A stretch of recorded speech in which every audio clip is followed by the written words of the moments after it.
السلام عليكم ورحمة الله وبركاته أصحابتي soo dhawaada cashirkan macnaha waa cashir oo ka horeeya intaan xayisiinta sameynin waxyaabo oo muhiima inaad ogtahay oo ay kamid tahay kow horta marka xayisiin sameynaysid oo waxaan ka hadlaa dadka oo account-kooda ama ad account-kooda uu yahay freshka oo markaas uu cusub yahay oon weli waxba xayisiin lagu bilaabin waxyaabo oo waxaa jiro oo very important oo inaad ogtahay ay muhiim tahay intuuna account-ka un macnaha uuna kaa guban ama uu kaa qarxin ama disable laga dhigin ama laga bangareynin waxaasoo dhan marka waxaan rabaa kow horta inaad ogtahay xayisiinta markaad sameynaysid account-kaagun uu yahay fresh oo account-kaagu uu cusub yahay ama business manager hadda aad soo samaysata ha ahaado ama your personal ad account ha ahaado labada mid kurba ha ahaado waxaan rabaa kow inaad ogtahay nooca xayisiin aad ku bilaabi kartid maadaama uu fresh yahay haddii account-kaagu cusub yahay waa inaad ku bilowdaa xayisiin oo loo yaqaano post engagement midka post engagement loo yaqaano ama page likes ku samey ama engagement ku samey ama traffic ku samey midka doonto ku samey marka haddii aad account-kaagu cusub yahay please make sure inaad ku bilowdid post engagement ama traffic ama page likes marka ha ku bilaabin conversion oo macnaha pixel inta soo samaysatay website-kaaga waxa uu ku diyaarsan oo ad account-kaagan uu fresh yahay toos ha ugu bilaabin post engagement wax yar oo page like ku bilaab 2 maalin 3 maalin 4 maalin ha socoto lacagta da kordhi karti kordhi macnaha waxa waaye account-kaaga xogo yar wama ku sameynay marka ogaw taas ha hilmaamin tan kale waa intee la eg ayaan sugaa in macnaha aan arko wax oo macnaha faa'iido ama results ama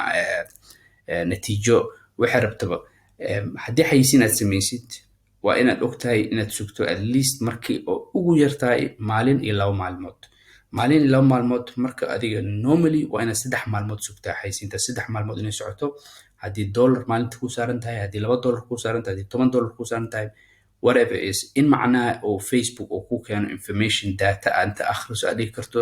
xayisiintan wax xayisiin sii socon doonto ama xayisiintan waa in xayisiintan aan damiyaa macnaha inaad go'aan ku gaarto ha ku degdegin oo maanta dhan ha fiirinin haddii lagu soo wacday haddii lagula soo xiriiray ha ku degdegin sida dadka beginnerka ah oo macnaha Facebook xayisiinta ana garanaynin si loo sameeyo ay sameeyaan oo maanta dhan xayisiinta bilaabaan haddana xiraan bilaabaan ha sameynin xayisiintan marka xayisiin sameynaysid oo casharada ay ku dhamaadaan waxaad markaas tahay qof yaqaano Facebook ads iyo xayisiinta way u shaqeeyaysaa iyo way aanu shaqeynaynin haddii casharku ku dhamaado I guarantee you markii aad macnaha casharka dhamaysatid oo xayisiin aad samaysid xayisiintaas markaad sameynaysid muddo 24 saac ha socoto muddo hal week ha socoto aada ogba resultka kaaga soo bixi doono waa ogtahay because type-ka aad xayisiinta u sameynaysid iyo macnaha cashirka macnaha cilmiga ka dambeeya oo koorsada aad ku baratay ayaa macnaha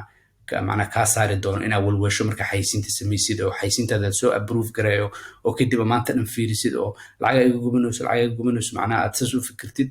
مع كورسنا دقات تساس من غونيسيد كورسنا مركا قادتid oo xayisiina sameynaysid xayisiintaas 99% وقتها wax ka soo bixi doono because science-ka iyo art-ka iyo cilmiga iyo waxa ka dambeeyo oo xayisiintaas marka sameynaysa aad isticmaashay ayaa wax muhiim ah oo markaas adiga aad habeenkii walwal aan aad saxadintid marka cashirkan waxa waaye cashir yar oo aan ugu talagalay inaan macnaha ku sii fahamsiiyo inaad la socotid labadaas inay muhiim tahay xayisiinta nooca aad ku bilaabaysid markii account-kaagu fresh yahay iyo markii xayisiin aad bilowdid how long you have to wait inta xayisiintaada aad macnaha aad go'aan ka gaaraysid marka soo dhawaad. Assalaamu calaykum waraxmatullahi wabarakaatuh.